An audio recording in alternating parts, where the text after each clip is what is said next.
오늘은 기도의 능력 160번째 시간입니다. 시대를 분별하며 기도하십시오. 시대를 분별하며 기도하십시오. 라는 제목으로 다니엘서 9장 1절에서 19절 말씀 함께 나누겠습니다. 영어에서 생각한다 라고 하는 단어가 think라고 하는 단어를 쓰죠. I think. 나는 이렇게 생각한다. 이 think라는 말을 참 많이 씁니다. 또 감사하다 라는 말은 thank라는 말을 쓰죠. thank. 무기 thank가 아니라 thank라고 하죠. thank. 그래서 thank you 이런 말을 많이 쓰지 않습니까? 이 think와 thank는 사실 발음도 비슷하지만 그 어원이 같다고 합니다. 한마디로 think, 생각해보면 thank, 감사가 나오게 된다는 것이죠. 그러므로 우리의 생각이 참 중요한 것 같습니다. 우리가 어떤 생각을 하느냐에 따라서 감사하지 못할 것 같아도 생각에 따라서 감사의 조건으로 바뀔 수 있다는 것입니다. 무엇을 생각하며 사느냐, 어떤 관점에서 생각하며 사느냐, 그래서 그것이 중요하다라는 것입니다. 실제로 감사라고 하는 것은 생각의 변화를 말하는 거예요. 생각의 변화. 환경이 변하는 것이 아니라 세상이 달라져야 하는 것이 아니라 내 생각이 달라지는 것을 말하는 것입니다. 내 생각이 달라져야 감사가 보이는 것이죠. 여러분 생각해 보십시오. 어떤 사람은 어떤 일에 대해서 감사하는데 내 생각의 변화가 없으면 저 사람은 감사를 해도 나는 감사가 안 되는 것이거든요. 상황이 바뀌어야 감사가 나오는 것이 아니라는 것이죠. 세상이 변해야 감사가 나오는 것이 결단코 아니라는 것입니다. 감사는 내 생각이 바뀌어야 나오는 것이죠. 그래서 다른 사람들은 감사하지 못할 순간에도 나는 내 생각이 바뀌어서 그것이 감사의 조건으로 받아들여지는 것이라는 것입니다. 코로나 상황을 우리가 겪으면서 어떤 분들은 많이 힘들어하고 또 많이 어려워하시고 마음속에 분노도 가득 차신 분들도 분명히 계실 것입니다. 그런데 어떤 분들은요, 이런 상황 속에서 감사의 조건들을 찾아내신다는 것이죠. 환난의 시대를 겪고 있지만 하나님은 역사를 주관하시기에 이 시기에 더 하나님 붙잡고 살아야 되겠다. 이렇게 생각의 전환을 하시는 분들이 계시다는 것이죠. 예배를 마음껏 드릴 수 없는 악조건들이 우리에게 있지만 그래도 이렇게 온라인을 통해서 또 함께 모여서 예배드리고 하나님 앞에 나아갈 수 있게 하심도 감사하다. 초대교회 시절 환난의 시대에는 함께 어떻게 공개적으로 모일 수 있었습니까? 그래서 굴을 파고 몰래 숨어서, 여러분 물고기 표시 이거 아시죠?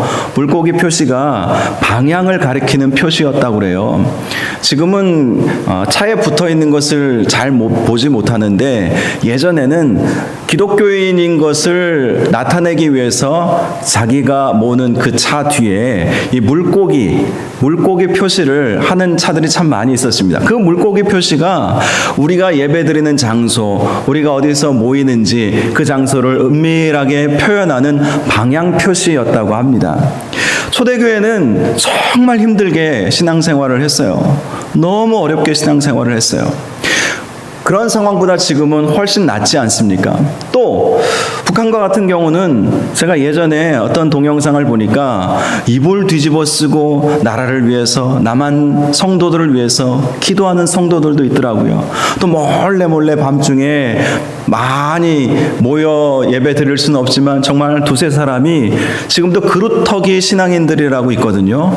예로부터 기독교 집안으로 전통적으로 이렇게 믿음을 지켜왔던 그러한 성도들이 함께 3, 4, 5 모여서 조용히 은밀하게, 그들은 큰 소리로 찬양도 못하고 큰 소리로 기도도 못하고 성경을 몰래 가지고 있습니다. 그것이 발각되는 날에는 붙잡혀가서 정치범 수용소로 끌려갈 수밖에 없기 때문에 성경도 거의 모아서 숨겨두고 정말 조용히 그들끼리 은밀하게 예배드리는 그런 모습도 우리는 보고 있습니다. 물론 그 나름대로 그분들은 은혜를 받을 거예요. 그러나 생각해보면 그러한 분들보다 지금 아무리 코로나 상황이라 할지라도 우리가 더 간절히 하나님 앞에 부르짖을 수 있고 찬양할 수 있고, 예배당에서 못 부르짖으면 가정에서 마음껏 기도하고 찬양하고 성경 마음대로 읽고 언제나 어디서나 하나님 앞에 기도하고 하나님께 나아가고 성도와의 친밀한 교제, 교회당에서 모이지는 못해도 전화가 있고 또 커피숍에서는 만나도 누가 뭐라고 안 하잖아요. 교회에서 모이는 것은 세상 사람들이 이상한 눈으로 쳐다봐도 커피숍이나 식당에서 모이면 아무 문제가 없더라고요. 저도 어떤 일이 있어서 식당이나 이렇게 지나가 보면 들어가 보지는 못하겠더라고요. 괜히 목회자로서 물론 이제 들어간 경우도 있었지만 웬만하면 식당에 안 가고 집에서 밥을 해 먹고 아니면 시켜서 먹고 이제 그럽니다. 그 이유가 무엇이냐면 혹시라도 확진자가 그 식당에 지나가게 되면 혹시라도 밀접 접촉자로 구분이 되면 제가 자가격리를 해야 되잖아요. 그러면 어떻게 됩니까? 생각만 해도 끔찍해요. 자가격리가 되면 주일날 예배인도 어떻게 하겠습니까? 물론 우리 부목사님이 계시니까 부목사님이 설교를 하셔도 그렇게 최선이 아니면 차선으로 그렇게 예배를 드릴 수 있겠지만, 혹시 만에 하나 그런 일이 생길까 봐 굉장히 저 자신을 조심합니다. 성도님들은 혹시 밀접 접촉자여가지고 자가격리 대상이 돼서 그래서 교회 한 주 못 나오시고 실시간으로 예배 드릴 수 있지만, 정작 예배를 인도해야 될 제가 자가격리 대상이 되어버리면 이거 큰 문제잖아요. 물론 코로나에 안 걸려도 여러 가지 어려움들이 있는 것은 사실입니다. 그러나 그럼에도 불구하고 우리가 마음껏 하나님을 찾을 수 있고, 이럴 때 더 간절한 마음으로 하나님을 예배하고 싶은 마음, 그런 마음을 갖게 된다는 것이 은혜 아니겠습니까? 생각만 바꾸어 보면 어떤 교회는요, 지금도 수도권 또 부산 이런 쪽에서는 이렇게 함께, 우리도 지금 소수로 모여 계시지만 함께 모이는 것이 아예 금지되어 있는 지역들이 아직도 많이 있거든요. 지금 거의 2달째 지금 못 모이고 있는 거거든요. 그래서 너무 교회에 가고 싶고 예배 드리고 싶어가지고 교회 주차장까지 와가지고 인터넷으로 스마트폰으로 거기서 예배 드리고 가시는 분들이 참 많다는 이야기를 들었습니다. 예전에는 그러한 사모함이 사실 없지 않았겠습니까? 잘은 모르지만 그런 사모함보다도 늘 있던 예배, 늘 돌아오는 예배 시간, 그러니까 예배에 대한 소중함, 사모함, 이런 것들을 잘 못 느끼다가 지금 이 시대처럼 예배가 참 소중하구나, 우리의 일상이 소중하구나, 믿는 성도들의 교제가 참 소중하구나. 결국 이런 시대가 길게 지속되면요, 카이스트 총장님이 말씀하신 것처럼 사람들은 공허에 빠져요. 지금은 이제 1년도 안 됐기 때문에 버티고 있지만 이러한 상황이 계속 이어진다고 생각해 보십시오. 사람은 홀로 살 수 없는 존재입니다. 지금이야 안 보고 싶은 사람 안 볼 수 있다고 생각하시는 분들이 계실지 모르겠어요. 그러나 사람은 홀로 설 수 없는 존재예요. 관계 중심의 존재가 바로 우리 사람이죠. 그래서 이 기간이 길어지면 길어질수록 사람을 보고 싶고 만나고 싶고, 특별히 정말 친밀하게 마음을 나눌 수 있는 그런 사람들과의 관계를 원하는 것이 사람의 마음이잖아요. 그런데 이런 코로나 시대를 겪어가면서 관계가 소중하구나, 그래도 우리 성도들이 소중하구나, 그래도 함께 신앙생활하는 우리 교회 성도들이 참 귀하구나, 저는 그것을 지금 느끼고 있고 많은 성도들도 그렇게 느끼리라고 믿습니다. 또 실시간으로 예배를 드리다 보니까 전에는 이러저러한 이유로 예배에 참여하지 못하지만 또 이렇게 실시간으로 함께 방송을 보면서 예배 드리는, 그동안은 예배 참석 못했지만 또 이렇게 실시간 예배가 이렇게 송출이 되니까 함께 예배 드리는 분들도 계시더라고요. 그래서 그것 또한 감사의 조건이지 않을까, 이런 생각을 하게 됩니다. 오늘 다니엘 말씀 우리가 같이 지난주에 이어서 다니엘에 대한 이야기를 보고 있는데요. 다니엘은요, 어린 시절에 아마 한 17살쯤, 우리로 따지면 중학생, 고등학생쯤 나이에 바벨론 포로로 끌려온 것을 알 수가 있습니다. 그러나 상황은 바벨론 포로 신분이었지만 하나님을 향한 마음은 결단코 놓치지 않았어요. 절망하지 않았던 것이죠. 포로 신분이 되어버렸지만 다니엘은 귀족 출신이었어요. 왕족이었어요. 왕족이 포로가 되었다는 것은 정말 끔찍한 일 아니겠습니까? 그런데 그는 절망하지 않고 좌절하지 않고 이것을 더 하나님을 향한 기회로 삼고 믿음을 보여드리기 위한 기회로 삼았던 것이죠. 다니엘은. 그래서 사자굴에도 담대하게 들어가고 왕이 주는 진미도 거절하면서 그렇게 목숨 건 믿음의 결단들을 보여주지 않습니까? 그래서 그 다니엘은요, 하나님의 은혜를 힘입었어요. 아마 유다 왕국이 그대로 존속했다면 왕족 중에 한 사람으로 역사의 기록조차도 안 되었을 것입니다. 아니면 이름만 기록되었을지도 모르겠죠. 그러나 우리 유다 역대상이나 열왕기 상하 이 말씀들을 보시면 유다 왕국의 귀족들까지 이름 올라가지 않지 않습니까? 그냥 왕들 이름만. 혹시 반란했다면 그 반란자 이름은 올라가는 것은 제가 봤어도 왕족이나 귀족들의 이름은 올라가지 않아요. 그런데 다니엘은 아마 유다 왕국이 그대로 존속했다면 이름 없이 빛도 없이 그냥 그렇게 살았던 사람으로 기억조차 되지도 않았을 것입니다. 그런데 포로로 끌려오면서 그의 믿음이 드러나고 그의 믿음의 진가가 보여지게 된 것이죠. 다니엘은 어찌 보면 이것이 하나님께서 주신 기회라고 생각했는지도 몰라요. 나라가 비록 망해서 포로 신분으로 끌려왔지만 그러나 이럴 때일수록 하나님을 향한 믿음을 나라도 보여드려야 하지 않겠나. 결국 하나님을 향해서 우리가 마음을 열고 다시 하나님을 찾으면 민족이 다시 회복될 것을 다니엘은 믿었기 때문에 나라도 믿음 지키자. 나라도 믿음 지키자. 그래서 다니엘은 이 포로 신분이라고 하는 이 위기를 기회로 바꾸어 버리지 않았습니까? 다니엘은요, 그래서 이 느부갓네살 왕이 자기를 잡아왔음에도 불구하고 느부갓네살 왕의 총애를 받죠. 그리고 벨사살 왕, 다음 아마 왕이었던 것 같아요. 이 바벨론의 그 왕들의 계보가 그 성경에 나와 있는 것보다 몇 사람이 역사적으로 좀 더 있습니다. 그래서 성경에 보면 느부갓네살 다음에 이렇게 한 2명인가 더 나오죠. 그 왕들을 거치면서 이 다니엘이 크게 쓰임을 받거든요. 총리가 되고 높은 고위 관직에 앉게 됩니다. 그리고 메대 족속이 갈대아 나라를 차지하죠. 오늘 본문이 바로 그것을 보여주고 있죠. 다니엘서 6장에 보면 이 다리오가 왕이 된 그런 장면이 나오고 있는데요. 이렇게 정권이 바뀐 거예요. 정권이 왕조가 바뀐 것입니다. 그런데 그 다리오 때에도 3명의 총리 중에 한 사람이 되잖아요. 그리고 그 다음에 세워진 왕이 페르시아의 고레스, 바사왕 고레스라고 되어 있죠. 고레스 원년까지도 다니엘은 나이가 당시 17살에 이렇게 왔으니까 적어도 70년간 포로기라고 생각하면 그 고레스 왕 원년에 이제 풀려나지 않았습니까? 그러니 적어도 다니엘 나이는 80대 중후반이 됐을 거예요. 80대 중후반, 보통 지금 오늘날에도 80대 중후반쯤 되면 이제 다 은퇴하고 아무리 국회의원을 하셔도 은퇴하고 또 뭐 다른 어떤 뭐 기업의 CEO가 됐어도 은퇴하고도 남을 나이 아닙니까?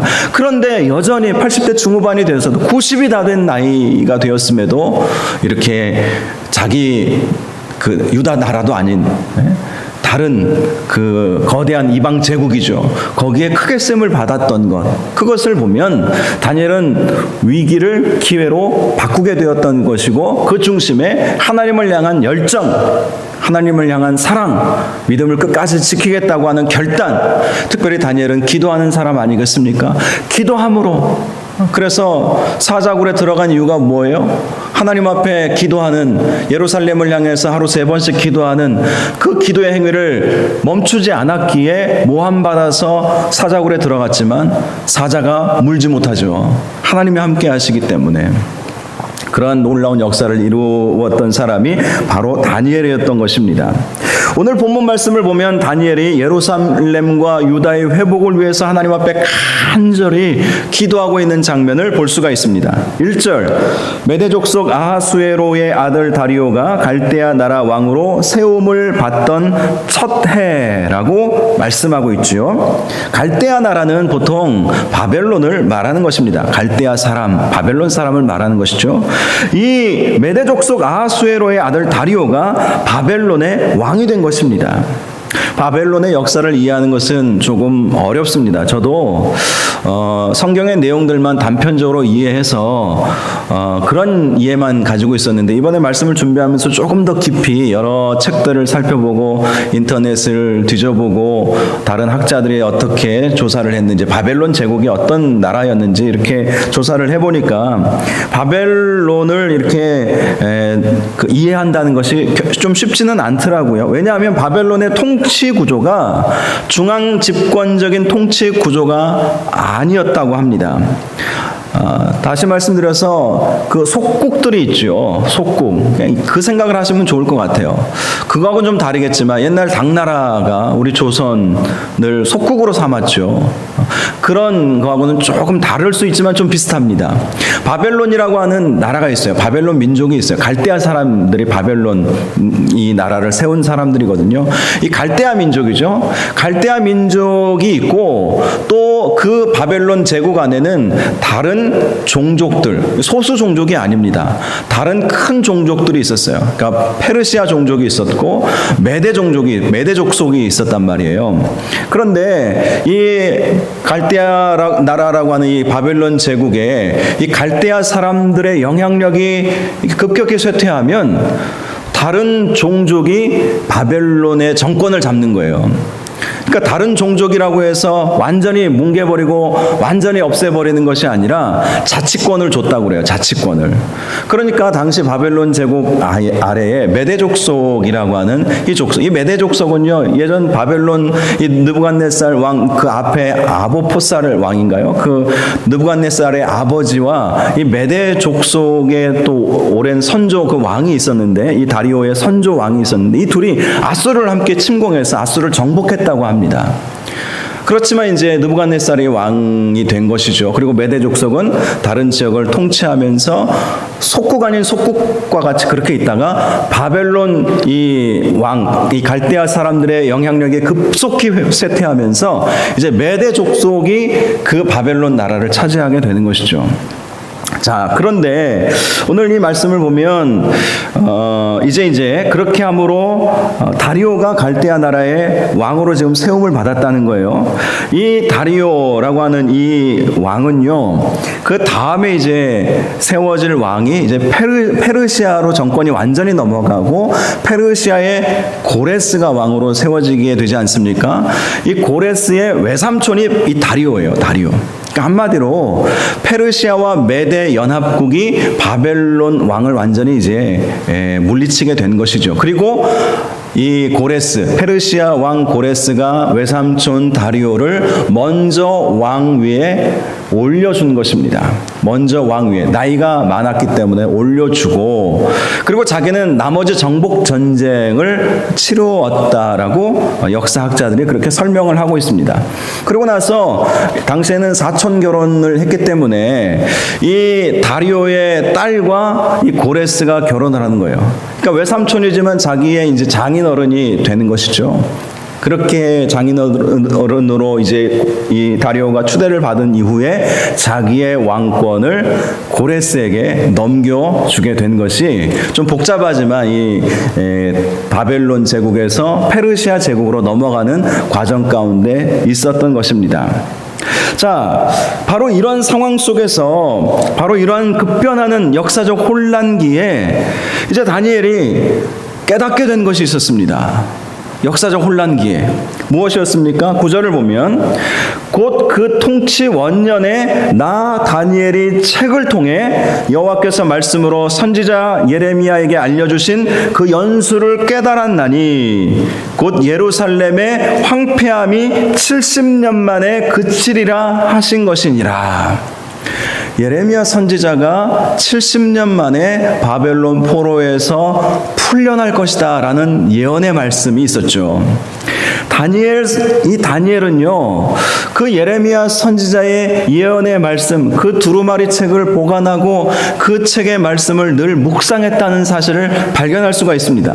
그리고 역사의 소용돌이, 이 격변기를 거치면서 하나님께서 예레미야 선지자에게 주셨던 70년 만에 포로에서 풀려날 것이다 라고 하는 그 때가 다가오고 있구나, 그 사실을 깨닫게 된 것입니다. 그 사실을 깨닫게 된 거예요.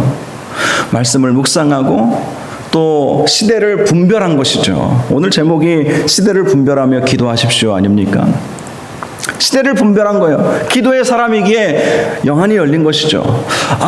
지금 이렇게 역사적 소용돌이, 바벨론 갈대아 사람들이 이 영향력이 줄어들고 메대 족속이 왕이 되어가고, 이제 메대 족속 다리오 왕이 됐으니까, 그리고 그 뒤에는 이제 페르시아 왕 고레스가 이제 기다리고 대기하고 있다는 그 상황 속에서 바벨론이 무너지는 것을 보면서 때가 왔구나 그런 생각을 하게 된 것이죠. 예레미야 선지자에게 하나님께서 주셨던 그 예언의 말씀이 이제 곧 이루어지겠구나, 그렇게 깨닫게 되어진 것입니다. 여러분, 말씀을 깨닫는 것이 참 중요합니다. 말씀을 깨달아야 시대를 읽을 수 있죠. 또 시대를 알아야 더 기도할 수 있지 않겠습니까? 자, 그래서 그는 기도하기로 작정한 것이죠. 3절, 내가 금식하며 베옷을 입고 죄를 덮어쓰고 주 하나님께 기도하며 간구하기를 결심했다 라고 말씀하고 있어요. 시대적 상황을 보니까, 또 되어가는 일들을 보니까 지금 정말 이때가 하나님께서 말씀하신 그때구나, 이것을 알고 기도를 결단한 거예요. 물론 다니엘은 평상시에도 늘 하나님 앞에 기도하지 않았습니까? 하루에 3번 창문을 활짝 열고 예루살렘을 향해서 기도했던 다니엘이었지만, 지금 이 기도는 특별 작정 기도를 한 거죠. 특별 작정 기도. 예수님도 특별 작정 기도를 하시지 않았습니까? 공생의 사역을 시작하시기 전에 40일간 금식 기도하셨죠. 또 십자가 지시기 전에는 밤이 새도록 겟세마네 동산에서 땀방울이 핏방울이 될 정도로 작정하며 철야 기도를 하시지 않았습니까? 바로 그것처럼 다니엘도 작정하며 기도하게 되었다라는 것입니다. 다니엘이 생각한 것은 이때 기도하지 않으면, 사실 그 다음에 다니엘은 역사의 증인이죠. 어찌 보면 포로로 끌려와서 바벨론의 여러 왕들을 거치고 다리오 왕 때까지 지금 온 거잖아요. 이 다니엘만큼 유다의 역사를 알고 그 나라가 망하고 포로 신분으로 끌려가 있는 그 상황들, 그리고 여러 이방 그 바벨론 제국과 메대 왕과 페르시아 제국과의 관계, 이런 것들 아주 머리가 명석했기 때문에 사실 총리로 쓰임을 받았겠죠. 이 모든 것들을 보면서 지금 놓치면 안 된다. 기도해서 하나님께서 약속하신 것을 이루어 드려야 되지 않겠나, 이루어내야 되지 않겠나. 물론 하나님은 하나님 때에 알아서 하시겠지만, 그러나 우리 입장에서는 하나님 하루속히 하나님이 약속하신 그 말씀을 이루어 주시옵소서, 이렇게 다니엘은 작정하고 기도를 하게 되었던 것입니다. 지금이 바로 기도할 때 입니다. 지금이 바로 기도할 때 아니겠나라는 마음으로 간절히 회개하며 베옷을 입고 죄를 덮어쓰고 작정하며 하나님 앞에 기도했다는 것입니다. 기도해야 할 때를 아는 것이 중요해요. 정말 작정해서 기도해야 할 때를 알아야 하는 것입니다. 오늘날 이 코로나 시대를 겪으면서 전에 경험해 보지 못했던, 너무나도 한 번도 생각조차 해보지 않았던 이러한 상황은 우리가 정말 기도해야 할 때이지 않겠나, 그런 마음을 가져요. 정말 기도해야 될 때입니다. 여러분 가정의 여러 가지 또 문제들 가운데서도 정말 기도해야 될 때가 있잖아요. 그때 놓치면 안 되는 것이죠. 우리가 시대를 분별할 수 있어야 됩니다. 시대를 바라볼 수 있는 영안이 열려야 됩니다. 기도함으로 하나님께서 주시는 감동과 깨달음이 있어야 하는 것이고, 말씀을 통해서 이 말씀이 지금 이 시대에 어떻게 적용되는지 그것을 볼 수 있는 안목을 우리가 가져야 하는 것이죠. 다윗과 함께 통일 이스라엘을 이루고자 했던 여러 지파들이 있었죠. 사울을 대적하고 그 여러 지파들 중에 이사갈 자손에 대해서 이런 말씀이 있어요. 역대상 12장 32절을 보면 이사갈 자손 중에서 시세를 알고 이스라엘이 마땅히 행할 것을 아는 우두머리가 200명이니 그들은 그 모든 형제를 통솔하는 자이며 라는 말씀이 있습니다. 당시 각 지파에 수만 명씩의 이 숫자가 거론이 되는데요. 이 이사갈 자손 중에는 우두머리 200명만 지금 이야기를 하고 있어요. 이 200명만 데리고 이 이사갈 지파의 사람들을, 형제를 통솔하는 그러한 사람들로 세워서 그들과 함께 다른 지파의 또 여러 사람들과 함께 했겠지만, 특별히 이사갈 자손을 우두머리로 200명을 세운 이유가 무엇이냐면 시세를 알고 이스라엘이 마땅히 행할 것을 알았기 때문이다 라고 말씀을 해주고 있습니다. 시세를 알았다라는 것은 배추값, 채소값, 소고기값 이런 가격 시세를 말하는 것이 아니라 시대를 분별하고 통찰하는 능력을 말하는 것입니다. 시대를 분별하고, 이 이사갈 자손 중에 200명의 우두머리들은 정말 시대를 분별하고 통찰할 수 있는 능력이 있었어요. 그러니 다윗이 새로운 통일왕국을 건설할 때 이 사람들이 얼마나 힘이 되었겠습니까? 또 이스라엘이 마땅히 행할 것을 알았다라는 것은 정말 이스라엘에게 주어진 비전이 무엇인가, 하나님의 계획이 무엇인가, 하나님의 꿈이 무엇인가, 특별히 자기들이 모시려고 하는 다윗 왕이 어떤 왕이 될 것인가, 어떤 왕이 필요한가, 사울인가 다윗인가, 여기에 대해서 이스라엘이 마땅히 행해야 할 바를 알았던 사람들이 바로 다윗과 함께 이사갈 자손 중에는 200명, 소수예요. 그러나 이 소수가 이사갈 지파를 전체를 통솔하면서 이 다윗과 함께 통일 이스라엘 왕국을 건설해 나갔던 것을 볼 수가 있는 것이죠. 다니엘도 마찬가지입니다. 시대를 알았어요. 시세를 알았던 것이죠. 이스라엘이 마땅히 어떻게 행해야 할지를 알았던 거예요. 그래서 더 하나님 앞에 기도하게 되었던 것입니다. 그래서 4절부터 19절까지의 말씀이 다니엘이 작정하며 기도했던 기도의 내용인 것을 알 수가 있어요.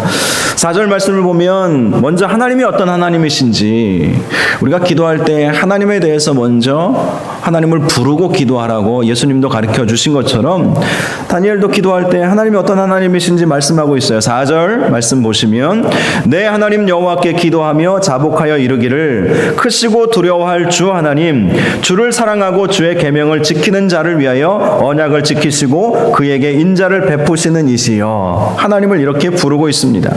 먼저 다니엘은 하나님을 내 하나님, 내 하나님 이렇게 부르고 있다는 거예요.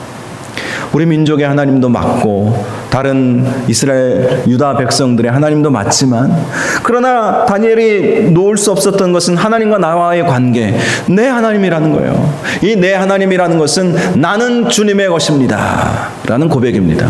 나는 주님의 것입니다. 나는 주님의 것입니다. 나는 주님의 것이기에 주님 앞에 간구하는 나의 기도를 들어주옵소서. 이렇게 주님을, 우리 하나님을 부르고 있다는 것입니다. 그리고 하나님에 대해서 크시고 두려워할 하나님이라고 고백하고 있어요. 크시다라는 것은 전능하신 하나님을 의미하는 것이고, 두려워하다라는 것은 경외 받으셔야 할 하나님을 의미하는 것이죠. 또 신실하신 하나님을 고백하고 있습니다. 주의 백성을 향한 약속의 말씀을 지키시는 하나님. 사실 멸망도 약속에 신실하신 하나님이시기에 멸망이 이루어진 것 아닙니까? 반드시 망하리라. 너희가 내 말에 순종하지 아니하면 망하리라. 우상을 섬기면 망하리라. 내 목소리를 청종하지 않으면 망하리라. 말씀하셨기에 그 말씀하신 것을 이루신 거예요. 이스라엘 백성이 듣지 않으니 망할 수밖에 없지 않았습니까? 그런데 하나님 또 이런 말씀도 해주셨어요. 그러나 너희가 나를 찾고 나에게 다가와 기도하면 내가 다시 너희를 부르리라. 다시 심고 너희를 세우리라. 하나님 또 약속을 해주셨잖아요. 그래서 다니엘이 하나님 앞에 기도하는 것이 이것입니다. 약속에 신실하신 하나님께서 멸망도 하나님께서 약속하신 대로 하시지 않았습니까? 하나님, 그러나 회복도 하나님이 말씀해 주셨기에 하나님, 제가 이스라엘 이 유다를 대표해서 하나님 앞에 간절히 기도합니다. 하나님, 나의 기도를 들으시고 우리 온 민족의 죄악들을 하나님 용서하여 주옵소서. 우리가 읽진 않았지만 20절에도 보면 그렇게 말씀하고 있잖아요. 우리 20절에 보면 내가 이같이 말하여 기도하며 내 죄와 내 백성 이스라엘의 죄를 자복하고 대신 하나님 앞에 중보하면서 회개하며 기도한 거예요. 깨닫지 못하는 유다 백성들이 많이 있었지만 그러나 하나님 앞에 이 다니엘이 하나님 앞에 간절히 기도한 것입니다. 하나님께서 회복의 말씀 70년이 지나면 회복시켜 주시리라 하신 그 말씀, 약속의 말씀이 있기에 그 말씀도 지켜주십시오.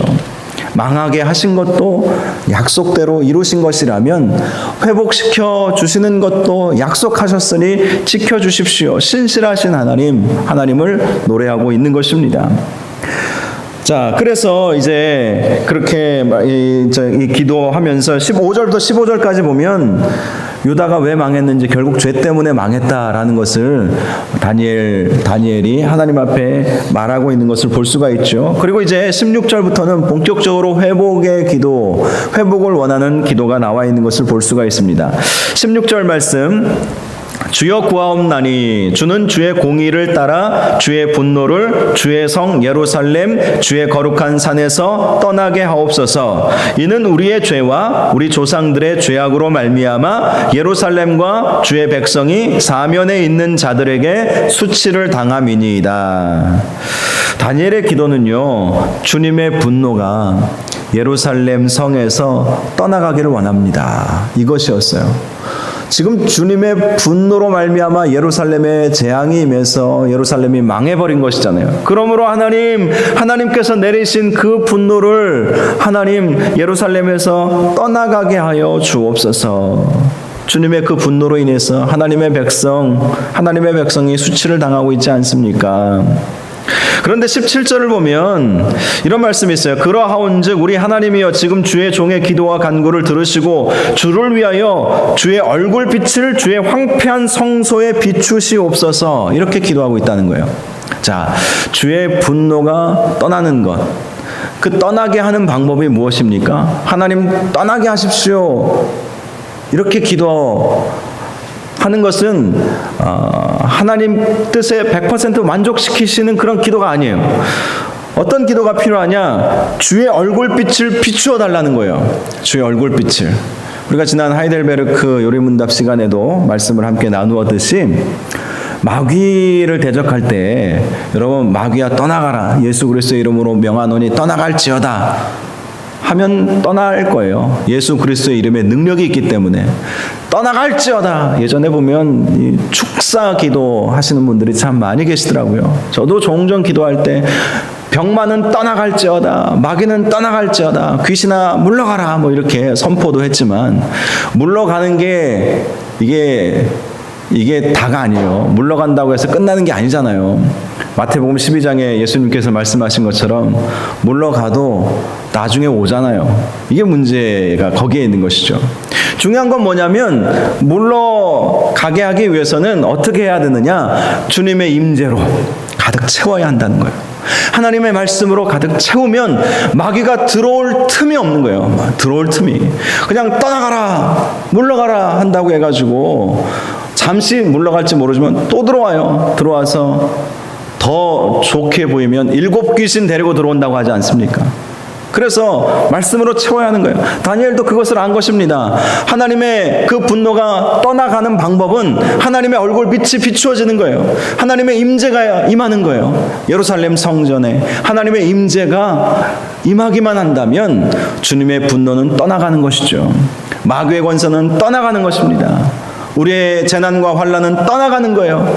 우리 안에 근심 걱정은 떠나가는 거예요. 어떻게 해요? 주님이 임재하시고 주의 말씀으로 채우고 주님과 기도로 교통하면 우리를 힘들게 하고 고통스럽게 하고 절망 가운데 빠지게 하는 모든 것들은 다 떠나가게 될 것입니다. 왜 근심 걱정에 빠집니까? 왜 허덕입니까? 왜 허덕입니까? 하나님 앞에 나와 기도하고 말씀으로 무장하면 마귀 권세는 떠나가지 않습니까? 그런데 채워야 할 것을 채우지 않고 힘들다, 아프다, 고통스럽다, 고생스럽다 그렇게 말해봐야 아무 소용이 없는 거예요. 사랑하는 여러분, 말씀으로 채우시고 예배를 통해서 주님의 임재로 채워나가시기 바랍니다. 그래야 살아나는 거예요. 코로나 시대도 마찬가지죠. 힘들다 어렵다 많이들 말하지만 이럴 때일수록 주님의 임재로 채우시기 바랍니다. 주님의 얼굴빛이 우리의 가정에, 우리의 기업에, 우리의 자녀들에게, 우리의 심령 가운데, 우리의 교회 가운데 주의 얼굴빛을 비추어 주시옵소서. 이렇게 기도하면 주님이 강하게 임재하셔서 마귀 권세 물러가게 하시고 두려움은 떠나가게 하시고 우리에게 놀라운 은혜와 축복을 주시지 않겠습니까? 바로 다니엘이 그러한 기도를 하나님 앞에 올려드렸던 것입니다. 여러분, 우리 안에 여러 가지 죄악들이 있죠. 이 죄악을 떠나가게 하는 방법이 무엇이겠습니까? 죄 안 짓는 거? 죄 안 짓는다고 고백해놓고 또 돌아서서 죄 짓는 것이 우리의 연약함이잖아요. 다 우리는 그걸 경험하고 있지 않습니까? 저도 그래요. 우리는 다 연약하여 늘 죄를 짓습니다. 그런데 이러한 우리의 죄의 문제를 해결하기 위해서는 말씀으로 가득 채우는 것이 필요한 거예요. 말씀이 나를 주장하실 수 있도록, 또 성령 하나님께서 나를 강하게 주장하실 수 있도록 성령 충만함으로 가득 채워야 하는 거예요. 그래야 늘 넘어지고 실수하고 죄 짓는 우리가 죄악 가운데 머물지 아니하고 말씀이 우리를 선한 길로, 하나님을 향한 길로 인도해 나가시지 않겠습니까? 18절 말씀에도 보면 나의 하나님이여 귀를 기울여 들으시며 눈을 떠서 우리의 황폐한 상황과 주의 이름으로 일컫는 성을 보옵소서. 우리가 주 앞에 간구하옵는 것은 우리의 공의를 의지하는 것이 아니요 주의 큰 긍휼을 의지하여 함이니이다. 이 말씀에서도 발견할 교훈이 있습니다. 무엇이냐면 주님의 긍휼을 구한다는 거예요. 다니엘이 내 공의가 아니라 주님의 은혜로 우리를, 주님의 긍휼하심으로 우리를 보살펴 달라고 기도하는 거예요. 여러분, 다니엘은 정말 공의가 넘치는 사람 아니겠어요? 그가 실수한 장면 보셨습니까? 성경이 다니엘을 미화했다고 저는 보지 않습니다. 성경은 여과 없이 그 사람의 죄와 허물을 다 드러내요. 그런데 다니엘은 그런 모습이 드러나지 않아요. 그만큼 신실했다는 거예요. 왕의 진미를 거절했죠. 또 사자굴에 들어갈 줄 알았지만 믿음 지키지 않았습니까? 그런데 다니엘이 하나님 앞에 기도할 때, 하나님, 제가 어떻게 주님을 위해서 살았는데요, 그런 저를 봐서라도 제 기도 들어주십시오. 하나님 약속하신 70년 만에 포로에서 해방되는 거 하나님 들어주십시오. 이렇게 말씀드린 것이 아니라 내 공의를 의지하여 하는 것이 아니라는 거예요. 내 공의, 내가 하나님을 위해서 어떻게 했는데, 어떻게 내 믿음을 지키고, 어떻게 내가 정말 주님의 영광을 드러냈는데요. 다니엘은요, 당시 이방 왕들에게 하나님을 소개했던 사람입니다. 하나님의 역사를 보여주었던 사람이에요. 다리오 왕이 사자굴에 집어넣었을 때 안타깝지만 어쩔 수 없어서 집어넣었잖아요. 그런데 사자굴에서 살아계신 너의 하나님이 너를 구원하셨느냐 이렇게 물어보잖아요.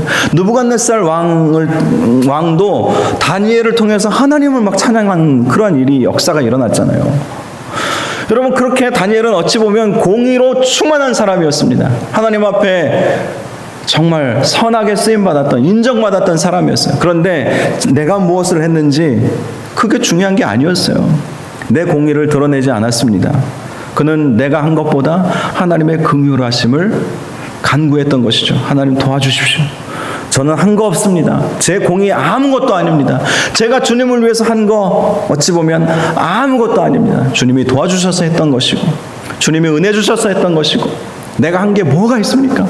하나님, 내 공이 부족한 내 공이 하나님 보지 마시고 하나님의 긍휼하심으로 우리 민족을 회복시켜 주옵소서. 이렇게 지금 기도하고 있다는 거예요. 저와 여러분도 우리가 주님을 위해서, 하나님 나라를 위해서, 교회를 위해서 많이 수고하고 봉사한 거 저도 잘 알고 또 많은 분들도 인정하실 수 있을 것입니다. 그런데 우리가 하나님 앞에 나아갈 때는 내가 무엇을 해드리지 않았습니까? 라고 기도하는 것이 아니라, 하나님, 나는 아무것도 한 것 없습니다. 나는 연약한 죄인입니다. 그러므로 주님의 긍휼하심만이 필요합니다. 주님의 은혜만이 필요합니다. 이렇게 나아가셔서, 이렇게 기도하셔서 하나님의 마음을 감동시키시기를 바랍니다. 그럴 때 하나님이 얼마나 겸손한지 우리를 보시고 얼마나 우리를 축복해 주시겠습니까? 마지막으로 19절 말씀, 주여 들으소서, 주여 용서하소서, 주여 귀를 기울이시고 행하소서, 지체하지 마옵소서. 나의 하나님이여, 주 자신을 위하여 하시옵소서. 이는 주의 성과 주의 백성이 주의 이름으로 일컫는 바 됨이니이다. 다니엘은 주의 성, 즉 예루살렘 성을 말하는 것이죠. 주의 백성, 즉 유다 백성을 말하는 것입니다. 그리고 주의 이름으로 일컫는 바 된 것은 바로 주의 것을 의미하는 거예요. 자, 예루살렘 성과 유다 백성은 다 주의 것이므로 하나님 우리의 기도를 들으시고 지체하지 마시고 용서하여 주시고 우리에게 회복의 은혜를 허락해 달라고 간구하고 있습니다. 다니엘은 예루살렘과 유다에 임한 하나님의 심판이 그들을 돌이키기 위한 하나님의 계획인 줄 알았던 것이죠. 하나님께서 버리시지 않을 것이라는 것을 알았던 거예요. 포기하지 않으실 것이라는 것을 알았던 거예요. 하나님 것이니까. 하나님 것이니까. 그걸 아는 거예요. 그래서 주의 이름으로 일컫는 바 된 예루살렘 성, 유다 백성 아닙니까? 우리는 주의 것이 아닙니까? 이것은 주님께서 주님의 것임으로 버리시지 않으실 것임을 알았던 것이죠. 다니엘 선지자는 예레미야 선지자의 글을 깊이 묵상했던 것을 우리가 깨닫지 않습니까? 예레미야 선지자가 이런 말씀을 하셨죠. 29장 11절에 너희를 향한 나의 생각을 내가 아나니 평안이요 재앙이 아니니라. 너희에게 미래와 희망을 주는 것이니라. 이걸 안 것이죠. 지금 우리가 바벨론 포로로 끌려온 지 70년이 다 돼가고 있지만, 그러나 이것은 우리를 향한 하나님의 우리를 완전히 멸망시키려는 하나님의 계획이 그 가운데 있는 것이 아니라 평안과 또 미래와 희망을 주기 위해서 하나님께서 이렇게 징계의 과정을 내리신다라는 것을 알고 하나님 앞에 기도했던 것입니다. 오늘날 우리의 삶 속에서도 예기치 않은 환난, 고통, 재난이 올 때가 있죠. 그런데 분명히 기억해야 할 것은 하나님께서는 우리에게 재앙을 내리셔서 우리를 망하게 하시려는 계획이 없으시다는 것입니다. 평안을 주시고 위로 주시고 미래와 희망을 주시기를 원하시는 하나님 아버지의 마음이 있다는 사실을 기억하고 그 아버지의 마음 붙잡고 우리가 살아가고 기도해야 한다는 것입니다. 다니엘은 바로 그 사실을 아는 거예요. 그것을 믿은 거예요. 그래서 믿음으로 기도한 것입니다. 말씀을 마치겠습니다. 이 시간도 우리가 그러한 믿음으로, 다니엘과 같은 그러한 믿음으로 우리가 기도했으면 좋겠습니다. 어떠한 어려움들이 온다 할지라도 하나님 붙잡고 나아가게 하여 주옵소서. 하나님 우리를 용서하여 주옵시고 하나님의 긍휼하심이 우리에게 필요합니다. 하나님께서 우리를 망하게 하지 않으실 것을 믿습니다. 우리 교회를 회복시켜 주시고 한국교회를 회복시켜 주시고 우리 가정을, 나를 회복시켜 주실 줄로 믿습니다. 감당치 못할 시험당함을 허락하지 아니하시고 시험당할 즈음에 피할 길을 내어주시는 하나님이심을 믿습니다. 이렇게 우리가 함께 기도하셔서 이 코로나 시대에 망하게 하시려고 이 코로나 역사를 주관하시는 하나님께서 코로나를 허락하신 것이 아니에요. 망하게 하시려는 것이 아니라 깨닫게 하시고 다시 한번 돌이키게 하시고 다시 한번 하나님 붙잡게 하시려는 하나님의 계획이 있다는 사실을 기억하시고, 중요한 것은 하나님 붙잡는 것이죠. 믿음으로 기도하는 것임을 꼭 기억하시고 이 밤에 함께 기도할 수 있기를 바랍니다. 한 두세